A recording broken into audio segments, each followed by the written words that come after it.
بصوا يا جماعه، تعالوا اقول لكم ازاي نعمل صلصه زي بتاعت بره بالظبط، واحسن كمان بقى من غير مواد حافظه. انا بيكون عندي الطماطم لما بحس ان هي بقت طريه، طبعا بخاف ان هي تبوظ في التلاجة، فبروح ايه، غسلاها وشايلها في الفريزر بقى زي ما هي. بصوا زي ما انتم شايفين كده اهو. تمام. ولو الطماطم عندك في الدرج عادي فريش صبحه، تقدري تعمليها. بتغسلي الطماطم وبتروحي جايبه حله على النار كده اهو، وتحطي فيها الطماطم زي ما انتم شايفين كده. هي بصوا بتنزل الميه اللي نزلت دي من الطماطم، انا ما حطيتش اي حاجه.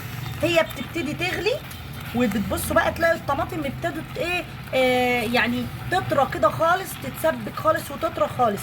بعد كده بروح جايه بقى في الخلاط او في الهاند بلندر واضربها خالص. لو احتاجت ميه بحط لها، لان لما الميه بتاعتها دي بتنشف بتتقل بقى خالص. الطماطم لما بتدوب بتتقل خالص، فاحنا ممكن نحط لها بقى ايه، شويه ميه علشان نخففها. ممكن برضو وهي على النار كده تدوها رشه ملح وشويه زيت، هتبقى تحفه.